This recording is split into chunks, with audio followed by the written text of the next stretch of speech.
Alright, hey everyone, my name is Fredrik Paulsson. I'm known as Rain Dog on the Stocks Poker forums, and this is my sample video, which is a little bit of a classroom video. It's not going to be very strategy heavy. In fact, there's going to be virtually no strategy whatsoever in this video. Hopefully you can still find something interesting in it though. Now, when I make a video like this, or when I make any kind of presentation, I like to discuss the purpose of it first. And I'm a firm believer in the idea that in order to get effective storytelling across, you have to start by telling them what you'll tell them, then tell them, and then tell them what you've told them. And more than anything, the overall theme of this video is that massively multi-tabling poker can be detrimental to your win rate overall. Not just your win rate, but actually your net earnings. And that if you are still hell-bent on playing a lot of tables, you should still play a really tight game. Now, I'm going to try to make these points in three subparts. The first one is to show a common fallacy in thinking about win rates.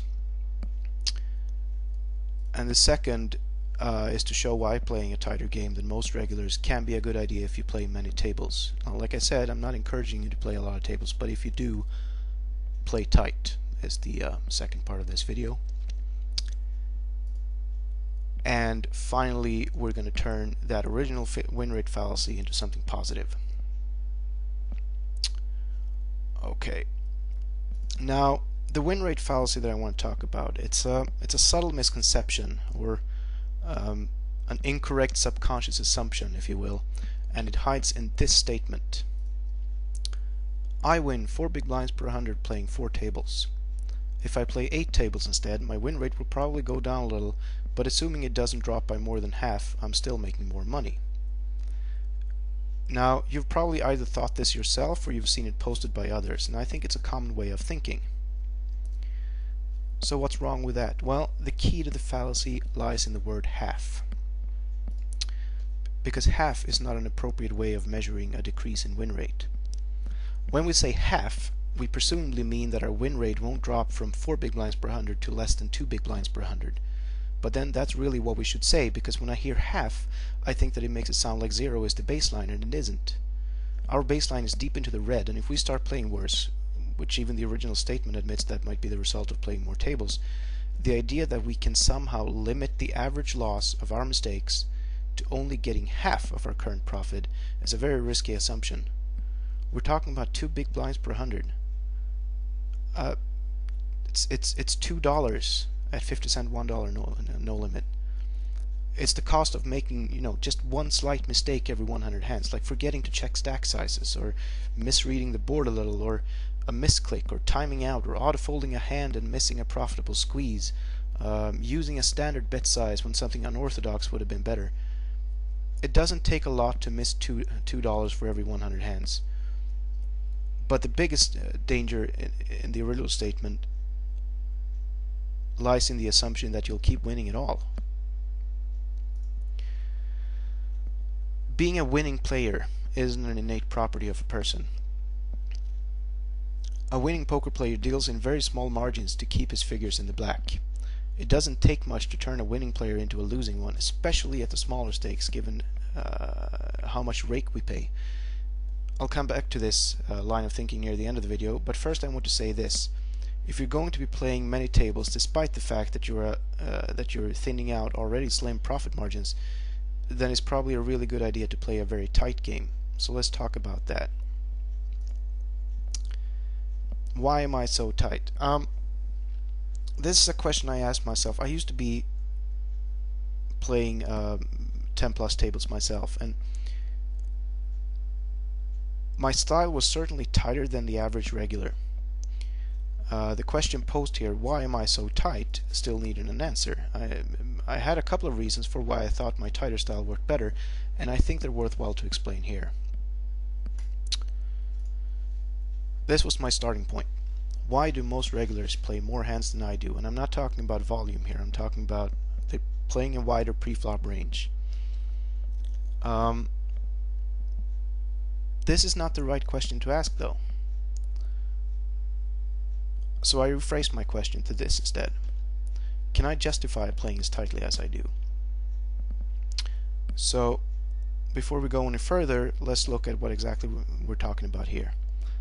My style when I was playing 10 plus tables was 1916, and it seems to me that most regulars at the games I play, and this is mostly 200 no limit party poker, most regs seem to be hovering somewhere around 2219. Now, it's not the average 2219, but it was sort of the that seemed to be the, if there was a style where most regulars was playing, I would say that was 2219. There were tighter players and there were certainly looser players, but it seemed like the bulk of the regulars at 1-2 no limit party poker games today, they sit around 2219 or 2320 or 2218 or something like that. Now, 1916 and 2219, you may not think that that's a very big difference, but it is. Someone who plays 22-23% of their hands, they play almost 20% more starting hands than I do. The range is 20% wider. And what I wanted to find out, and that's why I'm asking the question, why am I so tight, is could I myself widen my starting range from 19% to 22% profitably? And when I started thinking about it, I made some observations. Number one, just because most regulars do something doesn't mean that I should. I mean, this is obviously true. Most regs aren't big winners. I wasn't exactly crushing the games at the time, but I was certainly doing okay, and since I wasn't in dire need of fixing anything with my game, I wanted to be careful when making changes to it that might potentially screw that up, and that most regulars do something isn't a sufficient argument to make a big adjustment. However, my next thought was this. It is possible that 2219 is near ideal for my games and that the biggest winners have that style. Again, it's possible that the biggest winners play this style.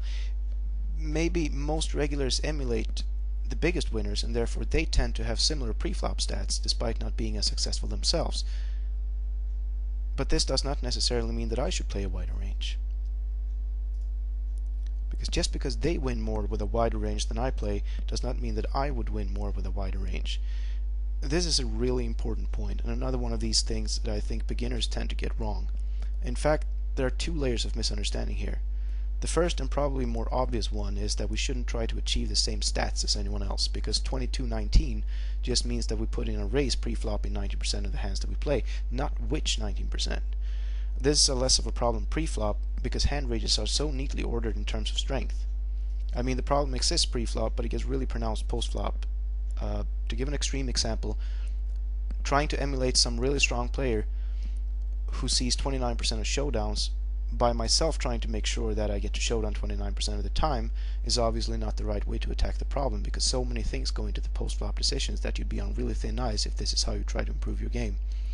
The idea is to make similar decisions to strong players, not to achieve the same stats. Now, that's the trivial misunderstanding here. There's a second misunderstanding, the second layer, but we'll get to that later on in the video.